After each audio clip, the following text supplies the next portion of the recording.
Ito na ata ang video na pinaka nakakadurog ng ego ng isang hilaw na lalaki. Kayanin mo kayang pakinggan ito hanggang dulo. Alam mo ba ang nag-iisang bagay na naghahati sa mga lalaking hilaw at sa mga tunay na lalaki? Kung hindi pa, nasa tamang video ka dahil isang mainit-init na topic ang pag-uusapan natin sa video na ito. Paano mo nga ba malalaman kung ang isang lalaki ba ay tunay na lalaki o isang hilaw lang? Dahil marami kang makikitang lalaki dyan na puro angas at akala mo talaga ay lalaking lalaki. Ngunit performative lang pala. Nagpapanggap lang kumbaga. At ang nakakaalarma dito, itong mga lalaking hilaw na ito, ang dami nilang nauutong kabataan. Ang dami nilang napapaniwala sa mga teachings nila na hindi naman lumilinya sa totoong pagkalalaki. Dahil ang nangyayari, mas nakakasira pa sa karakter ng isang tunay na lalaki. At yan ang i-expose natin sa video na ito. Kaya humanda ka na.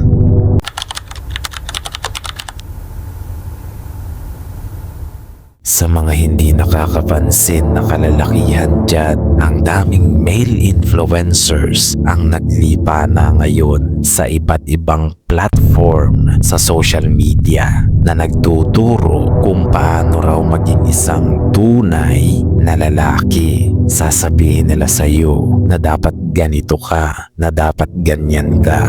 Tapos yung paraan pa ng pagsasalita nila parang mga tanga, parang hindi mga normal na tao. Dahil masasabi mo talaga sa pananalita pa lang nila, napaka-performative na. Anong ibig sabihin yan? Karamihan ng mga male influencers na yan, nanggagaya lang ng personality sa mga dayuhang taga-western.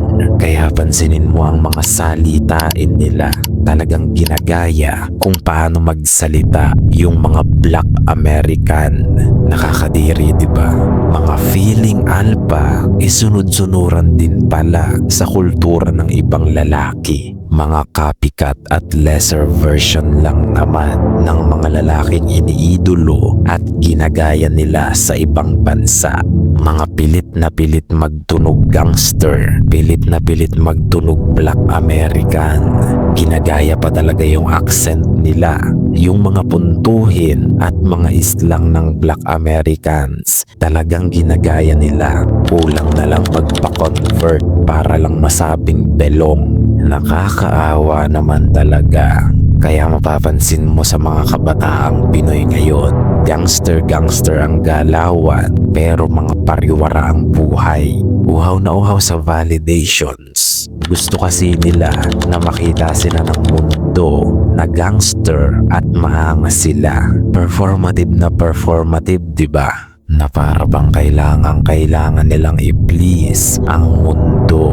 Tunay na lalaki ba talaga ang ganyan? Nanggagaya ng angas sa mga dayuhan.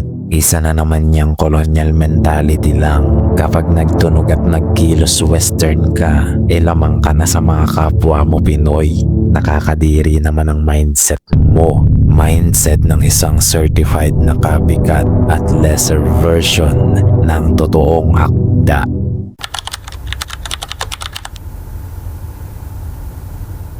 Ito pa ang matindi, yung mga male influencers na tagilid ang utak at kung mag-isip ay parang may sayad.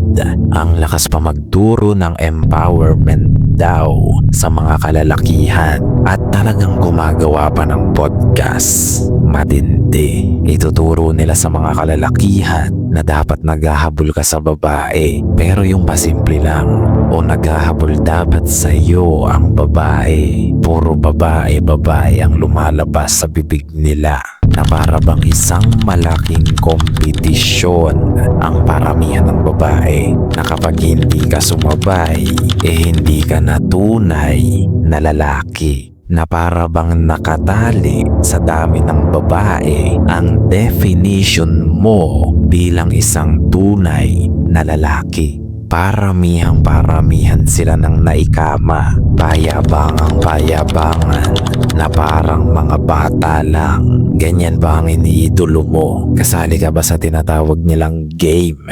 Yung paramihan at pagalingan sa pagkuha ng babae. Para kang uhaw na uhaw sa validation niyan. Mga uhaw na uhaw sa approval ng iba. Kung gawain mo yan, isa kang hilaw na lalaki dahil nakikisali ka sa ganyang sistema para lang mapatunayan mong lalaki ka rin. Pare-pareho kayong nakakaawa dahil kailangan yung mag-perform para lang matawag na lalaki. Kailangan yung galingan dahil kung hindi, yung halaga nyo bilang lalaki, hindi nyo ma-earn. Nakakaawa naman kayo sa part na yan. Sino bang nagsabi sa inyo na kailangan nyong itali sa ganyan ang definition ng pagkalalaki nyo? Ang dami ditong lalaki sa comment section na talagang proud na proud pa sa dami ng naikama niyang babae. Tinatanggal ko na nga yung mga ganyang comment dahil wala namang naitutulong na maganda yan sa mga makakapanood. Totoy, isa kang hangal at nakakaawang nilalang. Nasa pagandahan na kami ng karakter bilang lalaki. Ikaw, nasa padamihan pa rin ng naikama mo. Papunta na kami doon sa daan, patungo sa righteousness o matuwid na pamumuhay. Nariyan ka pa rin sa lansangan, naghahanap ng babae para kang daga. Ayusin mo naman yung buhay mo. Puro ka na sakit, naagnas na yung laman mo, nabubulok na yung katawan mo sa loob, nangangamoy malansa ka na. Puro nanana yung lumalabas sa alaga mo. Amoy bulok ka na, hindi ka papatay, pero yung katawan mo ang baho-baho na dahil sa kung sino-sino na ang iginama mo. Laway at likido na ng kung sino-sinong tao ang nakadikit dyan sa katawan mo. Pinamumugaran ka na ng kung ano-anong bakterya na nanggaling sa likido at laway ng kung sino-sinong nakahalikan mo. Mandiri ka naman sa sarili mo. Grow up and be a man. Hindi pwedeng habang buhay ganyan ka. Walang sexual discipline. Hilaw ang lalaking walang sexual discipline. Tatandaan mo yan. Para yung batang may addiction sa iPad na kapag inalis mo yung iPad, nagmamaktol. Ganyan ka rin. Para ka ring bata dahil wala kang disiplina sa sarili. Wala kang sexual discipline. At yan ang naghahati sa mga lalaking hilaw na gaya mo at sa mga tunay na lalaki.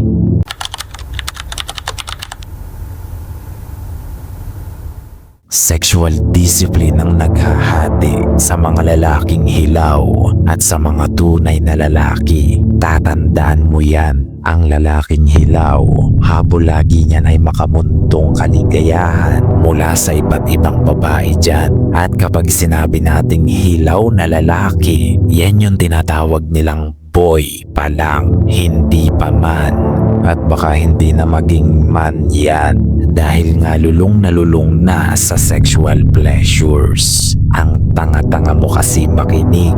Hahanap ka na lang ng influencers na pakikinggan. Doon ka pa naghanap sa basurahan.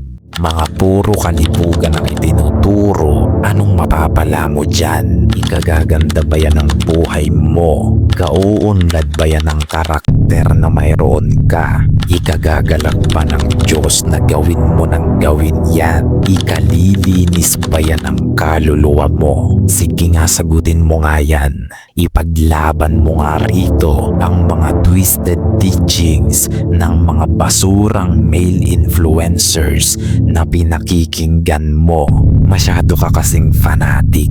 Kulang na lang humalik ka sa mga puwet nila. Kalalaki mong tao. Dikhagger ka sa mga kupal na influencers na ito.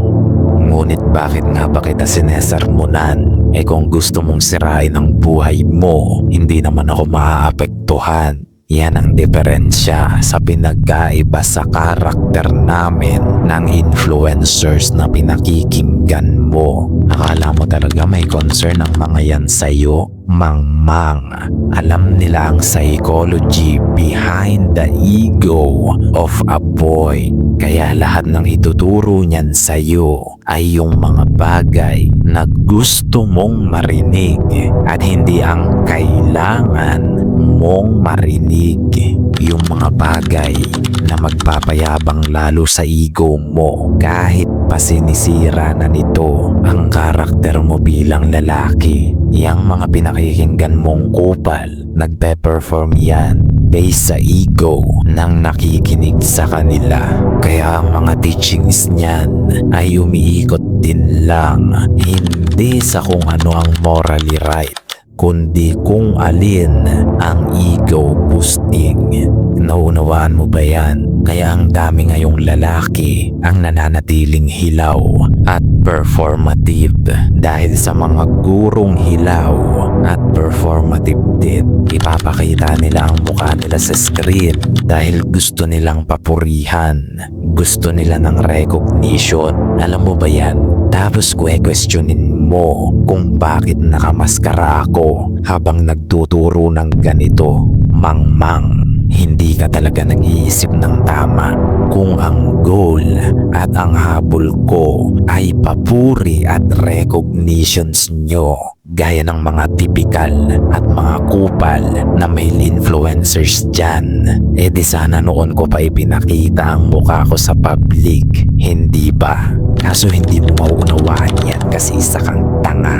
Nagpe-perform ka doon sa side ng mga hater na walang ginawa kundi humanap ng baho ng iba kahit sila mismo nangangamoy bulok na. Ganyan ka, hindi ba? E di sana noon ko pa ipinakita ang mukha ko sa public kung kagaya lang din ako ng mga kupal na influencers na yan. Nang sa gayon, makakuha ako ng validations sa tuwing may makakakilala sa akin sa publiko, hindi ba? Nauunawaan mo ba yan? Mag-isip ka nga, hindi ito tungkol sa akin. Mangmang, this is about the movement, not about me. Hindi ako narito para sa validations nyo gaya ng mga typical na creator dyan. I am here to break these twisted teachings and realign the truth and not for your recognition.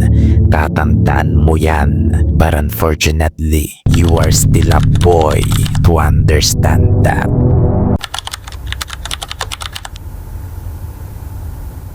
Kaya kung pakiramdam mo, lalaking lalaki ka na, tapos kung umasta ka naman, ay gaya ng mga nabanggit ko kanina, umupo ka muna at mag-isip-isip, tumabi ka muna at manahimik. Kung ikaw yung lalaki na ang priority sa buhay ay mga kalayawan at kababawan ng mundo, isa kang hilaw.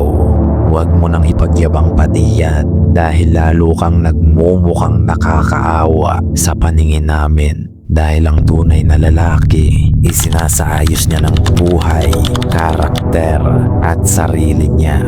Lumalakad yan patungo sa daan ng righteousness o katuwiran at hindi sa kamunduhang pagpapasakop. Pakatatandaan mo ito. Boys chase sex and worldly pleasures, but a man chases God, security, and fixing his own life. I hope you are matured enough to realize that. Mabilis ang announcement lang. Sa kauna-unahang pagkakataon, magkakaroon tayo ng limited t-shirt merch sa channel na ito. Simple lang, limitado ang stocks kaya naka-pre-order ito. You see, hindi lang ito basta damit. Isa itong simbolo, isang paalala kung paano ka binago at iminulat ng channel na ito. Isang bagong pagkakakilanlan na habang suot mo ito, maaalala mo kung gaano nakalayo ang improvement na narating ng karakter mo. Kaya kung simula pa lang, naging parte ka na ng ating adhikain, deserve mong magkaroon nito. Ngunit paalala lang, dahil limited pre-order ito, mayroon tayong cut-off 3 to 5 days bubuksan ang pre-order window at sa oras na magsara ito, magsisimula na ang production at ang next drop sa susunod na buwan na ulit. Kaya kung interesado ka, visit our official Facebook page for more details at kung paano umorder.